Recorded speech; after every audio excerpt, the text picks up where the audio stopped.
ஓம் அப்படின்னு சொல்லிட்டு ஒரு படம் வரப்போகுது சார். தனுஷ் அவர்கள் நடித்து ராஜ்குமார் பெரியசாமி அவர்கள் வந்து இயக்குறாரு. டீசர் வந்ததுலேருந்தே எல்லாருக்கும் ஒரு கியூரியாசிட்டி, இது இந்த படம் வந்து அந்த ஒரு ரெட் சாண்டல்வுட் கடத்துறாங்கல்ல, வெட்டுறாங்க, இவங்களை பற்றின கதையோ? செம்மரத்துக்கும் இதுக்கும் எவ்வளோ தூரம் வந்து உண்மைத்தன்மையோடு இருக்கும் அப்படின்றது நமக்கு தெரியல. ஆனால் முழுக்க முழுக்க இது வந்து அந்த காட்சியெல்லாம் பார்க்கும்போது செம்மரம் தான்.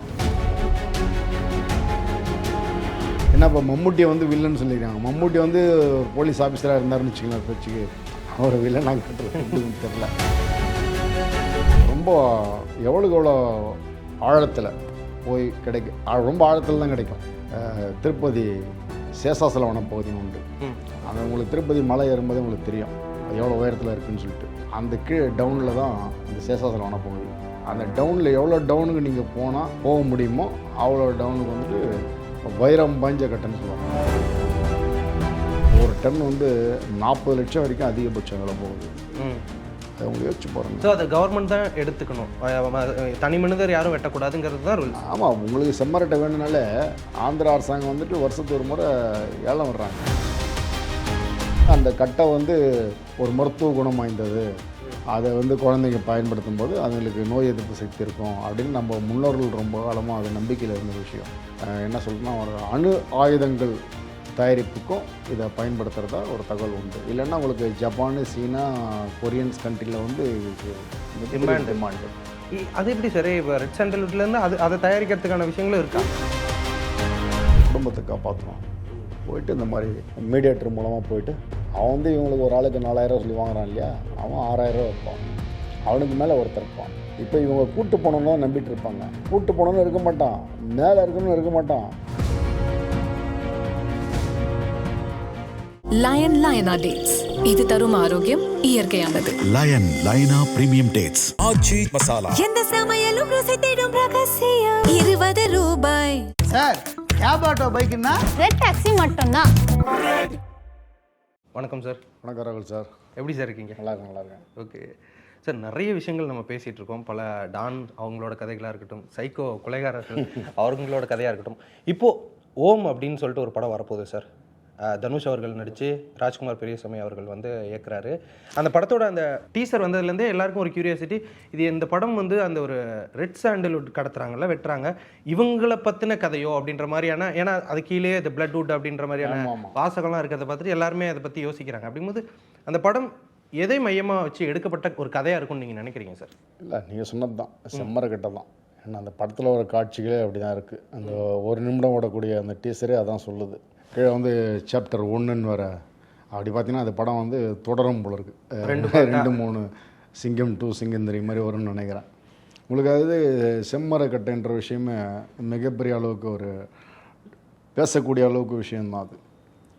ஆமாம், அதை வந்து படமாக எடுத்திருக்காங்க. உங்களுக்கு ஏன்னா புஷ்பான்னு ஒரு படம் வந்தது இல்லையா? ஆமாம், அந்த படமும் அதே தான், முழுக்க முழுக்க செம்மரக்கட்டை விஷயம்தான். இப்போ செம்மரக்கட்டை அந்த விஷயங்கள் பற்றி உங்களுக்கு நிறைய தெரியும்ல சார், அந்த கேஸ் அந்த விஷயங்கள் எல்லாத்தையும் பார்த்துருப்பீங்க. அப்படிங்கும்போது புஷ்பாவில் அது அந்தளவுக்கு டீட்டெயில்டாக இருந்ததா சார், இல்லை அது ஒரு படமாக கமர்ஷியலாக மட்டும்தான் இருந்ததா நீங்கள் நினைக்கிறீங்களா? இல்லை, புஷ்பா ஓரளவுக்கு அது டீட்டெயில் இருந்தது. ஏன்னா அந்த மாதிரி தான் நடக்கும். ரொம்ப வந்து அது பொதுவாக செம்மரக்கட்டவே வந்து உங்களுக்கு ரொம்ப எவ்வளோக்கு எவ்வளோ ஆழத்தில் போய் ரொம்ப ஆழத்தில் தான் கிடைக்கும். என்ன சொல்கிறேன்னா, காட்டிலேயே வந்து ஒரு அடர்ந்த காடு, ரொம்ப ஆழமான பகுதி. உதாரணத்துக்கு உங்களுக்கு வந்து திருப்பதி சேஷாசல வனப்பகுதின்னு உண்டு. அங்கே உங்களுக்கு திருப்பதி மலை ஏறும்போது உங்களுக்கு தெரியும் எவ்வளோ உயரத்தில் இருக்குதுன்னு சொல்லிட்டு. அந்த கீழே டவுனில் தான் அந்த சேஷாசல வனப்பகுதி. அந்த டவுனில் எவ்வளோ டவுனுக்கு நீங்கள் போக முடியுமோ அவ்வளோ டவுனுக்கு வந்துட்டு வைரம் பாய்ஞ்ச கட்டைன்னு சொல்லுவாங்க. அந்த மாதிரி கட்டை கிடைக்கும். அந்த இடத்துல தான் அதெல்லாம் படப்பிடிப்பு நடந்தது, அந்த புஷ்பா படம்லாம். ஓகே, அது வந்து அந்த மாதிரி ஒரு விஷயம். அது உங்களுக்கு என்னென்னா, பொதுவாக நம்ம தமிழ்நாட்டை சேர்ந்த ஒரு தமிழர்ன்ற பார்வையில் நமக்கு என்ன தோணுதுன்னா, இது வரைக்கும் வந்து அந்த செம்மரக்கட்டை விஷயங்களில் வந்து அதிகமாக வழக்குகள், அப்புறம் அது மட்டும் இல்லாமல் செத்தது எல்லாமே தமிழ்நாட்டுக்காரங்க தான். அந்த செம்மரக்கட்டத்தில் ஏன் சார் இப்போ ஆந்திராக்காரங்களாம் பண்ண மாட்டாங்களா? ஊரில் தானே இருக்குது. அரெஸ்ட் பண்ணியிருக்காங்க, ரிமாண்ட் பண்ணியிருக்காங்க, அவங்க தண்டனை பெற்றிருக்காங்க, திரும்ப வந்திருக்காங்க, எல்லாம் நடந்துடும். அங்கே பெரிய பெரிய டான்லாம் இருக்காங்க. கங்கு ரெட்டின்னு ஒரு பெரிய கேரக்டர், அவங்களாம் வந்து பெரிய டான், கிட்டத்தட்ட 80 வயசு ஆகுது. அதுக்கு இப்போ இருக்காது.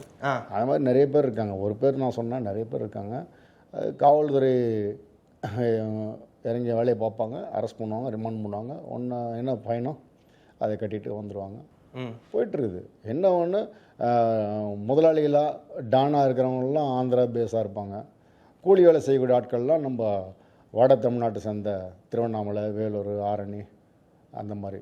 சரி, இப்போது இந்த ஓம் படம் வந்து எதை மையமாக இருக்கும்? அது மாதிரி யாரும் இந்த தமிழ்நாட்டிலேருந்து போன யாரோ ஒருத்தர் பெரிய ஆளை பற்றின கதையா, இல்லை என்ன மாதிரியான கதையாக இருக்கும்னு நீங்கள் நினைக்கிறீங்க? இல்லை, அது டைரக்டர் ராஜ்குமார் சார் தான் தெரியாது.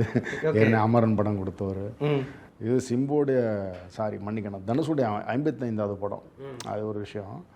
எதுக்கு அது குறிப்பிட்டு சொல்கிறோம்னா, அது ரொம்ப நல்லா பண்ணணுன்றது ஒரு எதிர்பார்ப்பு தனுஷ்கிட்ட இருக்குது.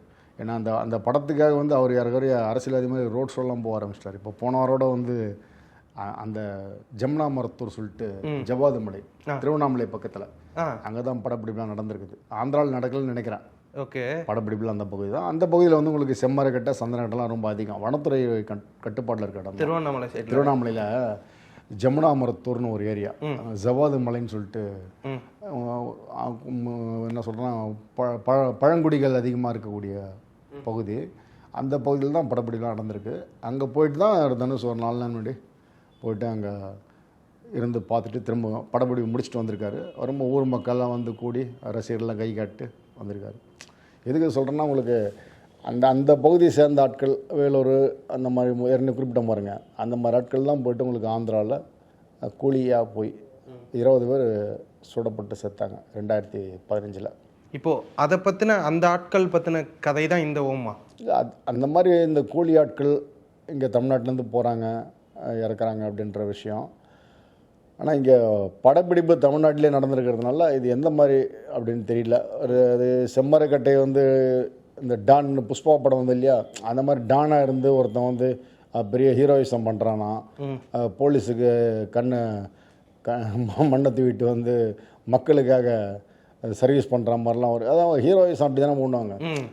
செம்மரக்கட்டை வெட்டுறது, டான் ஆகிறது, ஊர் மக்களுக்கு நல்லது பண்ணுறது, அந்த மாதிரி எதனா பண்ணுறாங்களா எப்படின்னு தெரியல.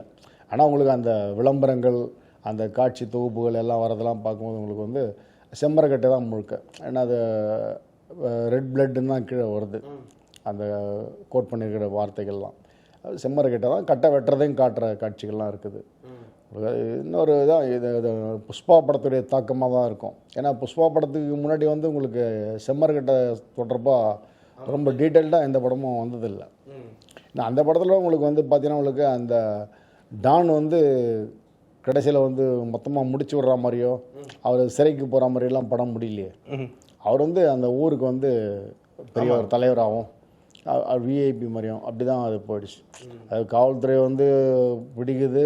அவர் காவல்துறையை ஏமாற்றிட்டு எப்படி அவர் செம்மரக்கட்டையை வந்து ஆற்றுலலாம் போட்டு வச்சு கொண்டு போயிட்டு மறுபடியும் எவன்கிட்ட பேச்சுவார்த்தை நடத்தி அட்வான்ஸ் வாங்கினாரோ அவன்கிட்டே ஒப்படைக்கிறது. அந்த மாதிரி தான் அது வந்து பார்க்கும்போது சூப்பரியா அப்படின்றோம். அப்படி தான் ஒரு ஹீரோ அந்த விஷயம் தான். சார், இப்போ எனக்கு என்ன சந்தேகம் வருதுன்னா, ரெட் சாண்டல் அந்த செம்மரை இது பண்ணுறாங்களே சார், வெட்ட போகிறாங்க, அது தப்பு தானே? 100% தப்புங்க. அது நம்ம நாட்டுடைய சொத்துங்க, பாதுகாக்கப்பட்ட ஒரு விஷயம். சந்தனக்கட்டை, செம்மரக்கட்டை இதெல்லாம் வந்து அது வந்து உங்களுக்கு மார்க்கெட்டு வேல்யூ அதிகம். உங்களுக்கு உதாரணமாக ஒரு டன் வந்து 40 லட்சம் வரைக்கும் அதிகபட்சம் விலை போகுது. அது உங்களுக்கு யோசிச்சு போகிறேங்க. ஸோ அதை கவர்மெண்ட் தான் எடுத்துக்கணும், தனி மனிதர் யாரும் வெட்டக்கூடாதுங்கிறது தான் ரூல்ஸ். ஆமாம், உங்களுக்கு செம்மரட்டை வேணும்னாலே ஆந்திரா அரசாங்கம் வந்துட்டு வருஷத்துக்கு ஒரு முறை ஏலம் விடுறாங்க. பொதுமக்களுக்கு தேவைப்பட்டது கேட்டு வாங்கிக்கலாம், ஏலத்தில் கலந்துக்கலாம். அந்த மாதிரி மக்கள் பயன்பாட்டுக்கு. இப்போ உங்களுக்கு வீட்டில் வந்து சின்ன பிள்ளைங்கள்லாம் பார்த்தீங்கன்னா மரப்பாச்சி பொம்மை கொடுத்துருப்பாங்க. அதெல்லாம் செம்மரக்கட்டையில் செஞ்ச பொம்மை தான். ஓகே, அந்த பொம்மை வந்துட்டு குழந்தைங்க வந்து வாயில் வச்சு சப்பிட்டு ஒரு மாதிரியா பண்ணிகிட்ருக்கோம் இல்லையா. அது வந்து அந்த கட்டை வந்து ஒரு மருத்துவ குணம் வாய்ந்தது, அதை வந்து குழந்தைங்க பயன்படுத்தும் போது அதுங்களுக்கு நோய் எதிர்ப்பு சக்தி இருக்கும் அப்படின்னு நம்ம முன்னோர்கள் ரொம்ப காலமாக அது நம்பிக்கையில் இருந்த விஷயம். அது வந்து உங்களுக்கு பல நாடுகளில் வந்துட்டு அது வேறு மாதிரிலாம் உங்களுக்கு என்ன சொல்கிறேன்னா, ஒரு அணு ஆயுதங்கள் தயாரிப்புக்கும் இதை பயன்படுத்துகிறதா ஒரு தகவல் உண்டு. இல்லைன்னா உங்களுக்கு ஜப்பானு, சீனா, கொரியன்ஸ் கண்ட்ரியில் வந்து இதுக்கு டிமாண்டு. அது எப்படி சரி, இப்போ ரெட் சாண்டல்வுட்லேருந்து அதை தயாரிக்கிறதுக்கான விஷயங்களும் இருக்குது அப்படின்றது தான் இருக்கிற தரவுகள் சொல்லுது. அது நிறைய பயன்படுது. இன்னும் கூட ஒரு விஷயம் சொல்லலாம். நம்மளுடைய கோயில் கோபுர கலசம் இருக்கு இல்லையா, அந்த கலசத்து மேலே வந்து அந்த கலசத்துக்குள்ள பல பொருட்கள் கலந்து வைப்பாங்க. அதில் செம்பர கட்டையோட துகளும் கலந்து வைப்பாங்க. நம்ம இடி தாங்கி அந்த மாதிரி விஷயங்களுக்குலேருந்து காப்பாற்றோம் அப்படிங்கிற மாதிரி நம்பிக்கை. இவங்க வந்து வேறு மாதிரி நம்புகிறாங்க. நம்ம ஆள்கள் வந்து ஆன்மீகமாக அதை நம்புகிறாங்க. அவங்க வந்து சயின்ஸாக கொண்டு போய்ட்டு அது அணு ஆயுதம் விஷயத்துலேருந்து பல விஷயங்களுக்கு இந்த செம்மரக்கட்டை பயன்படுது.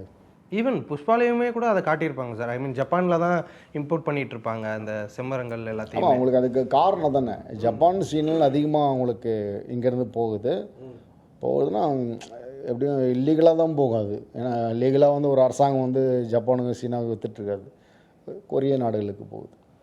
இந்த 3 நாடுகளுமே உங்களுக்கு தெரியும் அணு ஆயுதத்தில் எவ்வளோ ஒரு பவராக இருக்கிற நாடுகள்னு. அப்போ நமக்கு வந்து அதை நம்ம பயன்படுத்தி அணு ஆயுதத்துக்கு பயன்படுத்துகிறோமா இல்லையாங்கிறது வேறு. ஆனால் நமக்கு வந்து என்ன தேவையோ நம்ம மருத்துவ பொருள்களுக்கு பயன்படுது. நமக்கு நம்ம சித்தாலோடு அதை பயன்படுத்துகிறாங்க.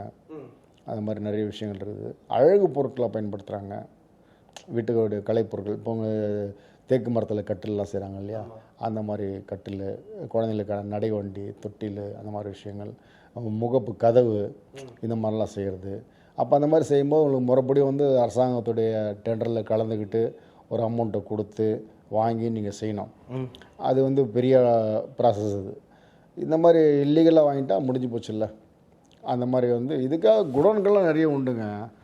உங்களுக்கு சென்னையில் பார்த்தீங்கன்னா உங்களுக்கு மீஞ்சூர், சென்னை புறநகர், மீஞ்சூர், பொன்னேரி, கும்மிடிப்பூண்டி, பாடிநல்லூர், அம்பத்தூர், ஆவடி, கொரட்டூர், இங்கெல்லாம் குடோன்கள் வச்சு. ஏன் குடோன்கள் இருக்குன்னா, குடோன்கள் வந்து லீகலாக இருக்குன்னு சொல்ல வரல. காவல்துறை ரெய்டு அடிக்கும் போது இந்த இடங்கள்லாம் வந்து குடோன் இருந்து கண்டுபிடிக்கப்பட்டு மாட்டிருக்கு. உங்களுக்கு 2015 வந்து உங்களுக்கு ஆந்திராவில் சேஷாசல வனப்பகுதியில் இறந்தாங்கன்னு சொன்னீங்க, என்கவுண்டர், நம்ம தமிழர்கள் 20 பேர். அந்த காலகட்டத்தில் அந்த சம்பவம் நடந்து அதிகபட்சம் ஓராண்டு ஆகலை. 2016 திருவேற்காடு பகுதியிலையும் அம்பத்தூர் பக்கத்துலேயும் 2 இடத்துல நம்ம தமிழ்நாட்டு போலீஸ் ரெய்டு ஒரு தகவல் கிடச்சி.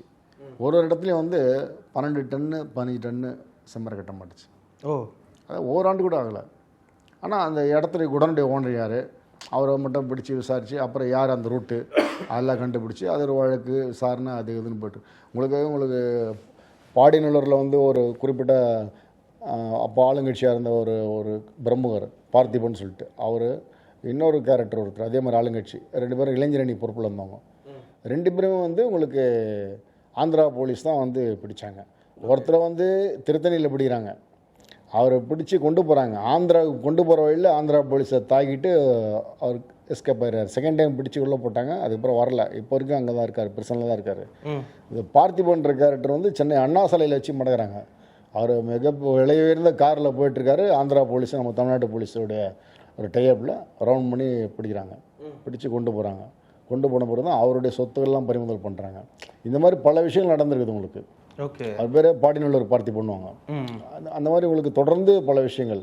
இதில் கொலைகள் நிறையா உங்களுக்கு. அந்த அக்யூஸ் அதான் அந்த குற்றம் மாட்டுறாங்க இல்லையா, மாற்றவங்கிட்ட எவ்வளோ அமௌண்ட் இருக்குது அதை பார்த்து லோக்கலில் இருக்கிற தாதாக்கள் போய் பேரம் பேசுறது, 2 கோடி கொடு 3 கோடி கொடு, எலெக்ஷன் வருது அப்படின்னு கட்சிக்காக கேட்குறது, இல்லை அவங்களுக்காக கோர்ட்டு கேஸுக்குது அப்படின்னு கேட்குறது, தரம் மறுக்கும் போது போட்டு தள்ளுறது.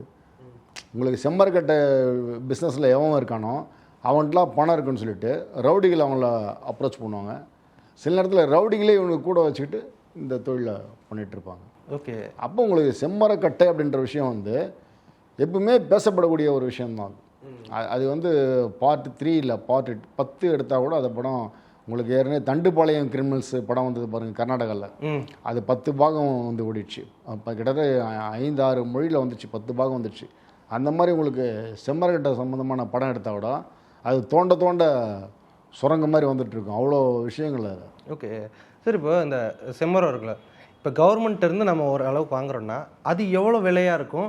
இல்லீகலாக நம்ம வாங்கினா என்ன விலையாக இருக்கும்? இல்லீகலாக வாங்கும்போது விலை கம்மியாக இன்னும் கிடச்சிரும். இல்லை, இல்லீகலாக வந்து உங்களுக்கு கள்ளச்சந்தையில் வந்து ஒரு டன்னு 30 லட்சம் அப்படிங்கிறது. ஒரு டன் 30 லட்சம். இப்போ இதே கவர்மெண்ட் வாங்குறதுனா எவ்வளோ லிமிட் இருக்குது? கவர்மெண்ட்டில் வந்து அதில் பாதி தான் இருக்கும் விலை, 15 லட்சம். ஆமாம், இருந்தாலும் உங்களுக்கு டேக்ஸு அது இதுன்னு வருது. இவன் வந்து இப்போ உங்களுக்கு மற்றவங்க பார்வையில் போடுவீங்க சார். நீங்கள் கவர்மெண்ட்டில் போய்ட்டு உங்களுக்கு ஒரு டன்னு செம்மரட்டை வேணும், வீடு கட்ட போகிறேன், கதவு பண்ண போகிறேன், கட்டில் செய்ய போகிறேன், நாற்காலி செய்ய போகிறேன்னு கேட்குறீங்கன்னா நீங்கள் அதுக்கு ஒரு பெரிய அமௌண்ட் கொடுப்பீங்கல்ல. அப்போது உங்களுக்கு வந்து மற்ற அரசு துறை அதிகாரிலாம் உங்கள் கவனம் உங்கள் மேலே வந்துடும்ல. இதை வாங்குறான்னா எவ்வளோ பெரிய ஆளாக இருப்பான். நீங்கள் அந்த பார்வையிலேருந்து தப்பிக்கிறது தான் உங்களுக்கு வந்து இப்படி கள்ளச்சந்தையில் வாங்குறது. கள்ளச்சந்தையில் வாங்கும்போது 30 லட்சம் இல்லை 40 லட்சம் கொடுத்துரும் வாங்குவானுங்க. அரசாங்கம் விற்கிறத வந்து 15 லட்சம் கொடுத்து வாங்க மாட்டான், ப்ராப்பர் பில்லோடு இருக்கும். ஆனால் பில் இல்லாமல் எவ்வளோ வேலைனாலும் கொடுத்து வாங்குவோம். ஏன்னா உங்களுக்கு வந்து அவங்களுக்கு கதவு அதெல்லாம் செஞ்சு முடிச்சிட்ட பிறகு அது உங்களுக்கு செம்மரக்கட்டையா தேக்கு மரக்கட்டையான்னு தெரிய போகிறதில்ல. ஏன்னா ரெண்டுமே ரெட்டிஷாக தான் இருக்கும். இன்னும் உங்களுக்கு வீரியம் கூட கூட கூட கூட உங்களுக்கு இந்த வைரம் வாய்ந்த கட்டைன்னு சொல்லுவாங்கள்ல, அந்த மாதிரி இருக்கும். விலை அதிகம் அது. ஓகே, அதெல்லாம் உங்களுக்கு கிடைக்கக்கூடிய பகுதி தான் உங்களுக்கு அந்த இடம். சார் இப்போ இந்த செம்மரம் அப்படிங்கிறது இந்த ஆந்திரா அந்த திருப்பதி பார்டர் இங்கே மட்டும் தான் இருக்கும், இல்லை தமிழ்நாட்டிலையுமே? இப்போ தமிழ்நாட்டில் கூட சில திருத்தணி, பல்லவாடா இந்த இடத்துலலாம் இருக்கா? இல்லை, நீங்கள் கேட்டது சரிதான். ஆந்திராவில் அதிகம். இப்போ நீங்கள் சொன்னீங்கல்ல பல்லவாடை சொல்லிட்டு, அது வந்து காப்பு காடுன்னு சொல்லிட்டு நம்ம தமிழ்நாடு அரசுக்கு சொந்தமான இடம். ஓகே, அந்த காப்பு காட்டில் வந்து இருக்குது. ஆனால் அந்த பேரே வந்து ஒரு தெலுங்கு பேர் மாதிரி இருக்குது. பார்டரில் மாதர் பக்கம் அது திருத்தணி, அதெல்லாம் எல்லை பகுதி வரதுனால நீங்கள் திருத்தணி கொஞ்சம் கடந்துட்டாலே உங்களுக்கு வந்து தேநீர் கடையெல்லாம் வந்து தெலுங்கு எழுத்து தான் இருக்கும். ஆமாம், அது கீழே ஆங்கிலம் இருக்கும், தமிழ் இருக்காது. அந்த மாதிரி அது ஒன்றும் பண்ண முடியாது. அது எல்லை பகுதியில் அந்த மாதிரி உண்டு. உங்களுக்கு இந்த பக்கம் போயிட்டாலும் உங்களுக்கு வந்து ஆரம்பாக்கம்னு ஒரு ஏரியா உண்டு. ரயில்வே மார்க்கத்தில் சொல்கிறேன், ஆரம்பாக்கம்னு இருக்குது. ஆரம்பாக்கத்தில் இடது பக்கம் போயிட்டீங்கன்னா உங்களுக்கு ஆந்திரா, வலது பக்கம் போயிட்டீங்கன்னா தமிழ்நாடு. இங்கே மது விற்பனை தடை இருக்கும்போது நம்மளுங்க வந்து இடது பக்கம் போய் தண்ணி அடிச்சுட்டு வலது பக்கம் வந்துடுவாங்க. ஓகே, அந்த அளவுக்கு பெரிய செக்கிங்லாம் இருக்காது அந்த இடத்துல. ஆமாம், நீங்கள் போய் குடிக்க போகும்போது உங்களை யார் பிடிக்க போகிறான்? நீங்கள் ஆந்திராவில் குடிக்கிறீங்க, கிராஸ் பண்ணிட்டு வரும்போது தமிழ்நாட்டுக்கு வந்துடுறீங்க. ஒரு இங்கேருந்து எவ்வளோ தூரம் சார் இருக்கும் அது? எதுக்கு? இல்லை, பரவாயில்ல. ஓகே, இங்கேருந்து ஒரு 60 கிலோமீட்டருக்குள்ள தான், 60-70 கிலோமீட்டர் உள்ளது ஆரம்பாக்கன்றது. அவ்வளோதான். சென்னை சென்ட்ரல்லேருந்து 70 கிலோமீட்டர் இருக்கும். ஓகே, அந்த ஆரம்பாக்கம் உங்களுக்கு அதான் லெஃப்ட்டு ரைட்டு, ஒரு பக்கம் வந்து தமிழ்நாடு, ஒரு பக்கம் ஆந்திரா. கல் இறக்க நமக்கு இங்கே தடை இருக்குல்ல, அந்த கல் நிறைய பேர் அங்கே போகிற மாதிரி கல், அதான் மதுன்னு சொல்லிட்டேன் நான். ஏன்னா அவங்க மதுன்னு தான் சொல்கிறாங்க, கல்ல நான் அந்த மாதிரி சொல்கிறது இல்லை. ஓகே, சொல்கிறேன். அந்த இடது பக்கம் போயிட்டீங்கன்னா கல் குடிச்சிருவானுங்க. வலது பக்கம் வந்தால் நம்ம தமிழ்நாடு அனுமதி இல்லை. குடிச்சிட்டு வலது பக்கம் வந்து ரொம்ப சாதாரணமாக ஆளுகிட்ட பேசிட்டு அங்கேருந்து ஒரு ட்ரெயினை பிடிச்சி எங்கள் வீட்டுக்கு வந்துடுவாங்க. அந்த மாதிரி உங்களுக்கு இந்த மது விஷயங்கள்லேருந்து பல விஷயங்கள்லேருந்து உங்களுக்கு எல்லை இருக்குது இல்லையா, அந்த மாதிரி உங்களுக்கு அந்த மொழி கேட்டிங்களா, அதனால் சொல்ல வரேன். கொஞ்சம் பார்டர்னாலே நமக்கு மாதர் பக்கம்லாம் உங்களுக்கு திருத்தணி அந்த பக்கம்லாம் வந்து உங்களுக்கு ஆந்திராவுடைய வாடை இருக்கும். அந்த மாதிரி நம்மளுடைய அந்த காப்பு காடு இருக்கு இல்லையா, அங்கே வந்து செம்மரம் விளைச்சல் ரொம்ப அமோகம். நம்ம தமிழ்நாடு கவர்மெண்ட் வந்துட்டு அது ஒரு குறிப்பிட்ட நாளில் வந்து முறைப்படி அறிவித்து அவங்க எல்லாமே அதிகாரப்பூர்வமாக தான் நடக்குது. எப்பவுமே வேணுங்கிறவங்க டென்ட் இருக்கு. உங்களுக்கு சந்தனக்கட்டை இருக்கு இல்லையா, அதுவே உங்களுக்கு வந்து காதி கிராஃப்டில் வந்து நீங்கள் பில்லு கொடுத்து வாங்கலாம். தேவைன்னும் போது முறைப்படி பண்ணலாம். இந்த சந்தனக்கட்டை நீங்கள் வளர்க்குறதாலும் வளர்த்துக்கலாம், குறிப்பிட்ட காலம் வரைக்கும் வளர்க்கலாம். வெட்டும்போது அரசாங்கத்திட்ட சொல்லிவிட்டு அவங்க தான் அது முறைப்படி கிட்ட வந்து அது 1/3 என்னமோ ஒரு கணக்கு, அரசாங்கத்துக்கு இவ்வளோ உங்களுக்கு இவ்வளோன்னு சொல்லிட்டு வளர்க்கலாம், நீங்கள் வளர்த்துக்கலாம். ஓகே, இப்போ இந்த ரெட் சாண்ட் ஓனர் வந்து கவர்மெண்ட் தான். ஓனர் கவர்மெண்ட், நம்ம இடத்துல அது விளையும், அதுக்கு இவ்வளோ பங்கு நம்ம எடுத்துக்கலாம். அரசாங்க சொத்து இல்லை அது. ஓகே சார், இப்போ இந்த ரெட் சாண்டில் இந்த விஷயத்துலால இவங்கெல்லாம் போயிட்டு தாராங்களா? இதுக்கு பின்னாடி ஏதாவது ஒரு அரசியல் இருக்காங்களா சார்? ஏன்னா அதனால இறக்குறவங்க சுட்டு தள்ளுறவங்க எல்லாருமே தமிழ்நாட்டில் இருக்காங்க. அவங்க எல்லாத்தையும் அரெஸ்ட் பண்ணிட்டு அப்படியே விட்டுறாங்க. அப்படிங்கும்போது இங்கேருந்து அதுக்கு எதுவும் குரல் கொடுக்கலையா? இல்லை அது தப்பு தான் இருந்தாலும் அதுக்கு அரெஸ்ட் பண்ணலாம், பட் சுட்டு கொள்வது அப்படிங்கிறது எந்த விதத்தில் நியாயம்? அந்த பீரியடில் வந்துட்டு உங்களுக்கு அந்த பிரச்சனை ரொம்ப பொதுவாக உங்களுக்கு வந்து இந்த தமிழர்களில் சுட்டு கொல்லப்படுற விஷயம் மற்ற மாநிலங்களில் அப்படிங்கும்போது மருத்துவர் ராமதாஸ், நாம் தமிழர் சீமான், திரு வைகோ, திரு மல்லை சத்யா, திரு வேல்முருகன், இந்த மாதிரி ஆட்கள்லாம் அதிகமாக குரல் கொடுக்குறவங்க. இந்த 20 பேர் என்கவுண்டரப்போ வந்துட்டு அதிகமாக வந்து அப்போ இங்கேருந்து சென்னையிலேருந்து மீடியாக்கள் அதை போய் நியூஸ் கவரேஜுக்காக போயிருந்தாங்க. அவங்க எழுதியிருந்தாங்க, அதை கூட ஒரு கட்டுரையாக எழுதியிருந்தேன். அவங்கள கேமராலாம் தட்டி விட்டு போலீஸு அங்கே இருக்கவங்க எல்லாமே பொதுமக்கள்லாம் ஆந்திரா எல்லாம் ஒன்றா சேர்ந்துக்கிட்டு இங்கே அந்த நியூஸே கவர் பண்ணாத அளவுக்கு அவங்க சுட்டு கொண்டது சரிதாங்கிற அளவுக்கு நியாயப்படுத்தி அவ்வளோ கரெக்டாக பண்ணாங்க. அன்றைக்கி அந்த நேரத்தில் வந்து கிட்ட நின்று எல்லாரையும் ஓரளவுக்கு காப்பாற்றி தமிழ்நாட்டு பத்திரிகையாளரில் வந்து சென்னைக்கு அனுப்புறதுக்கு காரணமாக இருந்தவர் வந்து திரு வைகோ. ஆமாம், இப்போது மல்லை சத்யா இருக்கார்ல, அப்போது வந்து அவர் மதிமுக இருந்தார். அவர் ஒரு பக்கம் பெரிய அளவில் போராட்டம். எதுக்கு சொல்ல வரனா, உங்களுக்கு அந்தளவுக்கு உங்களுக்கு தமிழர்கள் வந்து மற்ற மாநிலங்களில் கொடூரமான முறையில் தாக்கப்பட்டாலோ இல்லை கொல்லப்பட்டாலோ குரல் கொடுக்கறதுக்கு வந்து சொல்லிக்கிற அளவுக்கு லீடருங்க வந்து ரொம்ப குறைவு. அரசியலாக பார்த்துடுறாங்க. கர்நாடகாவுக்கும் தமிழ்நாட்டுக்கும் ஒரு பிரச்சனை இருக்கும், அதனால் வந்து கொஞ்சம் அடக்கி வசிப்பாங்க. தமிழ்நாட்டுக்கும் ஆந்திராவுக்கும் ஒரு பிரச்சனை இருக்கும், நதிநீர் பிரச்சனையாக இருக்கலாம், மின்சார பிரச்சனையாக இருக்கலாம், ஏதோ ஒன்று இருக்கும் இல்லைங்களா. இது வந்து இதுக்கு குரலோடு போய் அது பாதிக்கப்பட்டு விடாதுல்ல.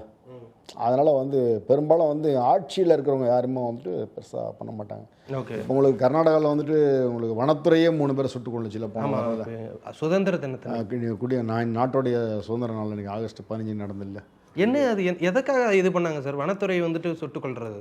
இல்லை, அவங்க வந்துட்டு அவங்க வனத்துறை அப்புறம் ஆந்திரா போலீஸ் அது கொடுக்குற ஸ்டேட்மெண்ட் என்னன்னா, இவங்க வந்துட்டு உள்ளே போய்ட்டு பன்றி, காட்டு பன்றி, மான்கள்லாம் வேட்டையாடினாங்க, அதை தடுக்கும்போது அட்டாக் பண்ணாங்க, பாதுகாப்புக்காக சுட்டுட்டாங்க அப்படின்னு முடித்தாங்க. ஆனால் கொடூரமாக அடித்து உதச்சி அந்த ஃபோட்டோஸ்லாம் பார்த்தாலே தெரியும் உங்களுக்கு.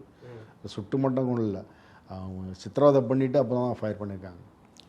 நம்ம கவர்மெண்ட்டு அமௌண்ட்டு கொடுத்துருக்காங்க, உதவி பணம் நம்ம தமிழ்நாடு முதலமைச்சர் திரு ஜோசப் விஜய் கொடுத்துருக்காரு. அப்புறம் சில அரசியல் கட்சி தலைவர்களும் உதவி பண்ணியிருக்காங்க. ஆந்திரா கவர்மெண்ட் இழப்பீடு தரேன்னு சொல்லியிருக்கு, முறைப்படி நீதி விசாரணைக்கு சொல்லியிருக்காங்க. ஆனால் உயிர் போயிடுச்சு இல்லை, உயிர் போயிடுச்சு. இப்போ இது என்னென்னா, இதுக்கு என்ன நீதின்னு ஒன்று இருக்குல்ல சார், உதவித்தொகையெல்லாம் கொடுக்குறது அது ஓகே, ஆனால் நீதி இப்போ அந்த 20 பேர்த்த சுட்டு கொண்டாங்கல்ல, அதுக்கு ஏதாவது ஒரு ஆக்ஷன் எடுத்தாங்க? அதுக்கெல்லாம் ஒன்றுமே இல்லை.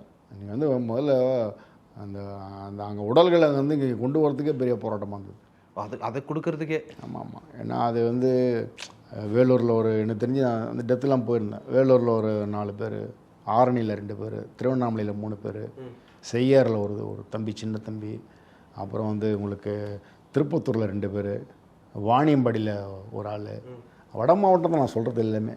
கள்ளக்குறிச்சியில் 3 பேர், எல்லாம் வட மாவட்டம் தான். செத்தவங்க அவ்வளோ பேருமே.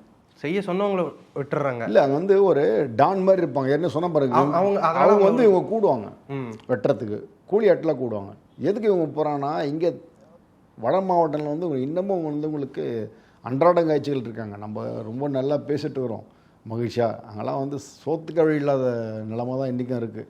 இல்லை, எல்லாருமே நல்லா இல்லை, பாதிக்கு மேலே வறுமை கோட்டுக்கிட்ட தான் இருக்காங்க. ரொம்ப சித்திரவதை வாழ்க்கை தான் வச்சுக்கலாம். அவங்களுக்கு வந்துட்டு எந்த கூலி வேலைக்கு போனாலும் 100-200 மேலே கிடைக்க வாய்ப்பு இல்லை. ஆனால் அந்த செம்மரக்கட்டை வெட்ட போனாங்கன்னா 2000-3000 கொடுத்து 3 வேளை சாப்பாடும் போட்டாச்சுன்னா, அவங்க குழந்தை குட்டிலாம் இருக்கும், பார்ப்போம். சரி, கூப்பிட்றது ஒரு ஆள், எதுவும் ஆகாது, நான் கூட வந்து பார்த்துக்கிறேங்கிறாரு. டெய்லியும் 3000-4000 தராரு, 3 வேளை சாப்பாடு போய் செய்வோம். வரும்போது ஒரு 10 நாள் வெட்டினா விட 40,000 கையில் இருக்குது. 40,000 இருந்தால் போதுமே, வச்சுட்டு 1 வருஷம் 2 வருஷம் ஓட்டலாமே. டெய்லியும் 100 ரூபா வச்சுக்கிட்டு குடும்பத்தை நடத்துகிறவனுக்கு அது பெரிய விஷயம் இல்லை. அப்படின்னு தான் போகிறது. அது மாதிரி போயிட்டு இந்த மாதிரி நடக்கும்போது அந்த ஓனர் வந்து அவன் எஸ்கேப் ஆகிடுவான். யார் கூப்பிட்டு போனால மீடியேட்டர், அவன் எஸ்கேப் ஆகிடுவான். சார், நீங்கள் இந்த மாதிரி வெட்ட போகிறாங்க, நீங்கள் அதை பற்றி நீங்கள் ஸ்டடி பண்ணிக்கும்போது அந்த மாதிரி போனவங்க யாரையாவது நீங்கள் நேரடியாக சந்திச்சிருக்கீங்களா, பேசியிருக்கீங்களா? இல்லை, அந்த மாதிரி வாய்ப்பு இல்லை. இறந்த பிறகு தானே தெரியுது இவங்க போனவங்கலாம்.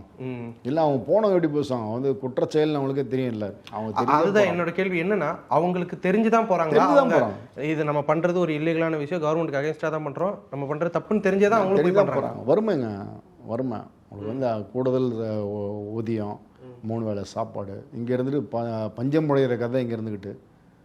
வேலூர்லாம் உங்களுக்கு ரொம்ப வறட்சிங்க. வேலூர், திருவண்ணாமலை அது பக்கம்லாம் ரொம்ப வறட்சி தான் சொல்லிக்கலாம். செங்கல்பட்டு, திருக்கழுக்குன்றம் அது பக்கம்லாம் தள்ளி போக போக வறட்சி தான்.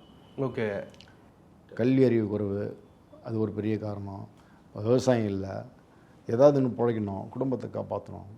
போயிட்டு இந்த மாதிரி மீடியேட்டர் மூலமாக போயிட்டு அவன் வந்து இவங்களுக்கு ஒரு ஆளுக்கு 4000 சொல்லி வாங்குறான் இல்லையா, அவன் 6000 வைப்பான். அவனுக்கு மேலே ஒருத்தர் இருப்பான்.